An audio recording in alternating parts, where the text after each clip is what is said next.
All right, Internet world, we are back and we are pumped because we are one of the first ones in the world to bring you the 2021 BMW M4. I can't tell you what this means to me. I'm so pumped to be one of the first ones on YouTube to bring you the 2021 BMW M4. So just like the comment section, there's always a lot of controversy. So let me know what you guys think in the comment below with what BMW did with this front grille. So there are three noticeable changes that I've noticed in the 2021. The first thing, totally obvious, the exhaust. They are now 4 inches wide, a lot bigger than the old generation. But not only that, they've actually darkened the back taillight and they've thinned it out. They're trying to make the car look more linear and more dynamic, including this extra third bumper they've actually added on the back. So they have one in the front and 2 on the back. One smaller bumper and one larger bumper. What do you guys think? Let me know in the comments below. So the grille. There must be a reason why it's so big, right? More air going in, makes more power. That makes sense because BMW is trying to be as aggressive as possible and really shift that coin and get people to think a little bit differently. Controversy. So let's get rid of this thing. Because like every new iPhone, there's always the old iPhone that's almost as good. The BMW 2018 M4.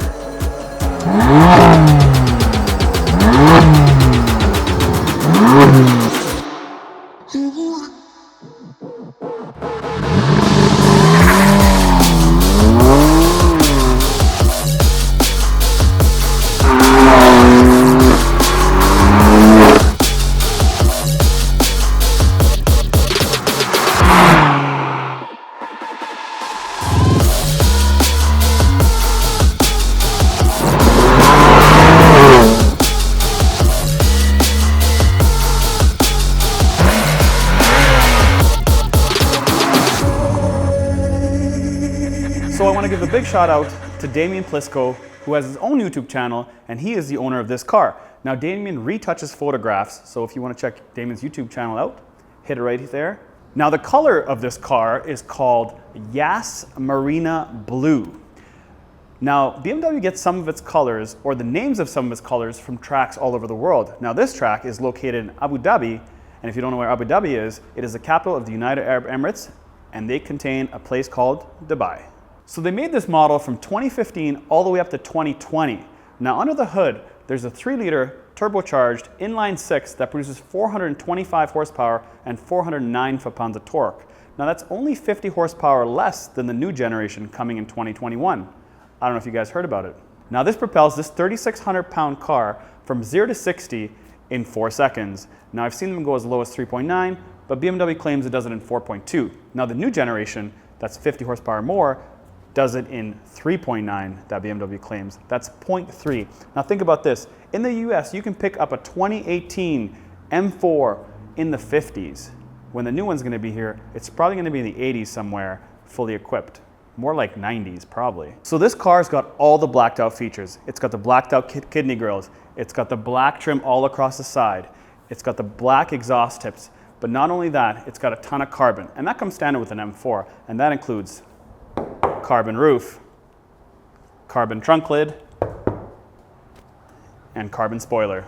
So in order to pop BMW hoods, you have to pull them twice. There is no latch in the front of the car. Aluminum hood. But check this out.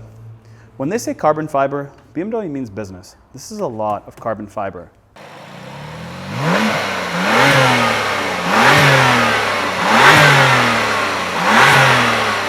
So BMW stays true to its game.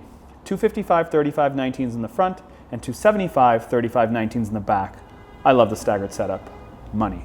On the back end of this car, nothing crazy, except one thing I don't really like is the fact that when you drive behind one of these things, you can actually see the box, lunch box. All right, so I'm in the 2018 BMW M4, and first things first, I can tell you from a driver's perspective, this has the smallest brake pedal on the planet, and that is because they designed this car with manual in mind, because there is not even close to looking at this bottom and thinking that this is for anybody who drives an automatic. There's dead pedal, a wide open slot for a clutch, the foot pedal, and then the throttle, or the accelerator. Next, to make it more driver-oriented, is a shifter. It's small, it just fits in the palm of my hand. And if you want to go into reverse, you go over and you go up. And I love that part. Paddle shifters, nice and high, nice and wide, easy to press. Seats are comfortable, they're wide. They don't actually elongate and they don't stretch out for taller people. They're actually just one size. So I'm sure there are some complaints of people that would like to have extensions on their leg. Very simple, clean, plain looking dash, very low on tech. This is not a touchscreen. This is all simply done through the iDrive. Not a huge fan of the iDrive. I don't find it overly intuitive. It's a bit cumbersome. You've got to go into each mode and go on and so forth. But I'm not here for the tech. I'm here for the drive, and I'm here for the little pieces that show me that I'm in an M4, like at night. This illuminates. The M4 and the seats illuminate. That's pretty cool. Kind of disappointing they don't actually have the tri-stitching in the seat. They should really have it. If this is an M car, this should have tri-stitching in the seats. There's a little button underneath the shifter that adjusts the intensity of the shifting, how much of a kick in the back you want to get. So there's 3 different modes, pretty awesome. Along with M1 and M2 that you can preset in the system here, that you can go into in depth and pick what menu or what sub-menu you want for different driving options. There is a blank button here, and this blank button is for dynamic ride or magnetic ride to adjust the suspension. This vehicle does not have it as an option that you can press, and the cup holder is in the proper position. I don't like when cup holders are here. I like when cup holders are there. You put it, you set it, and you forget it. I know you guys don't want me blabbering in here, so let's get out and hear this thing. So I do like the fact that BMW actually lets you rev this car while the car is stationary, which Audi does not. Now let's compare the sounds of this versus the sounds of the M340 that I reviewed last week.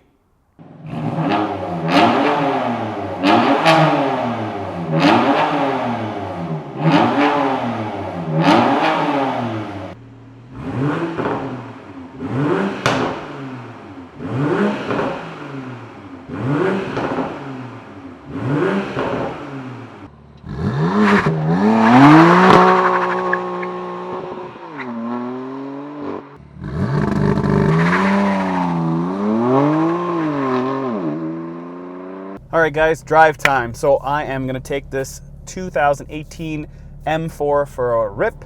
And first things first, I do like that left leg dead pedal. So you have the dead pedal, you've got an empty space, which should be a clutch, and you got this really small foot brake. But the second thing, when I put in reverse, so this is a dual clutch gearbox as opposed to the 2021, is an 8-speed ZF. And I just want you guys to hear this thing. If you can just look at my movement and it's like instant. This is one of the most aggressive reverse gears I've ever driven.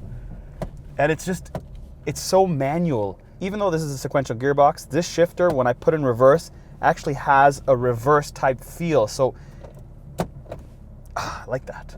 But not only that, when I put the car in drive or reverse, it actually doesn't even move until I touch the gas, which is very similar to the Ferrari, but not like an Audi at all. Because in an Audi, if you put in drive or reverse, the car actually moves forward or goes backwards no matter what gear you're in. So reverse, we're not moving. But watch this. I touch the gas and I can go. This is like a real manual that it can rev from vroom, but I'm not pulling any further. I'm just revving. So it does glide on whatever clutch it's sitting in right now. That is cool. Makes me feel like I'm in a manual car even though I'm not.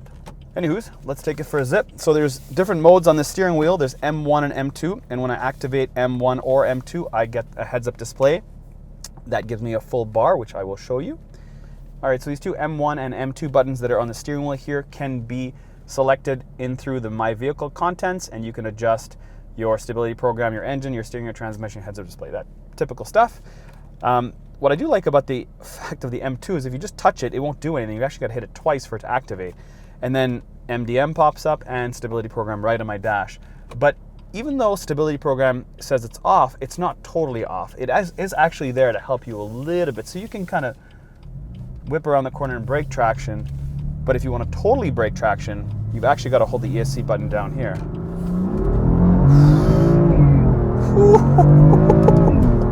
God.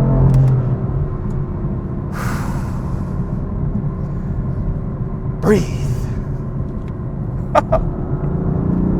This is definitely more twitchy than the Audi. but it sounds good, man. It sounds real good.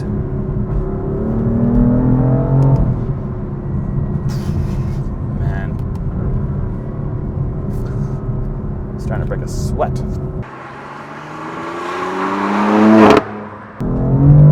Brakes traction in second, brakes traction in third. And these things got Pilot Sports on them. They don't have a crappy tire. Second, brake and traction, all kinds. This thing hauls, man. Ride's not too stiff under load.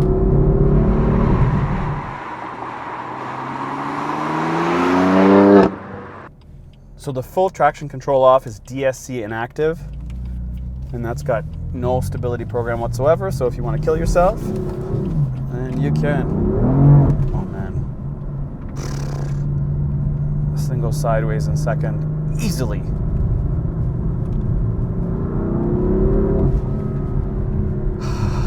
I definitely don't feel as sure-footed in this thing like I do in any other Audi I've ever driven. This thing is aggressive, and the back end just likes to come out. It's just so fun. I don't even know what gear I'm supposed to be in and what RPM. Well, at brake traction. I'm worried. I'm like easing. Okay, we got it. It's just so fun, man. It's just so fun. It doesn't feel like it's heavy, that's for sure. So the best way to explain this car in human terms is this.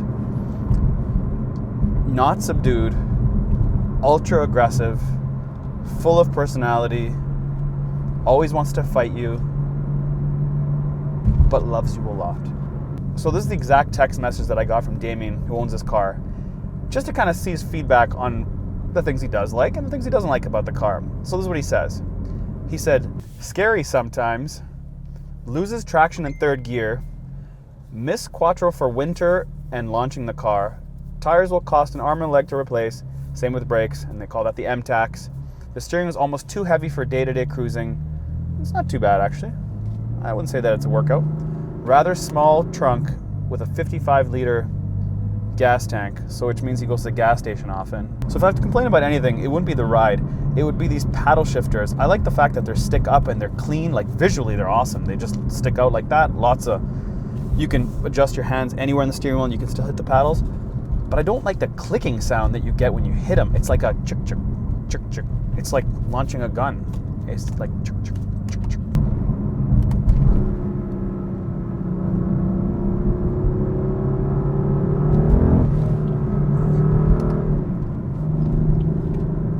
Twitchy, backhand just pulled.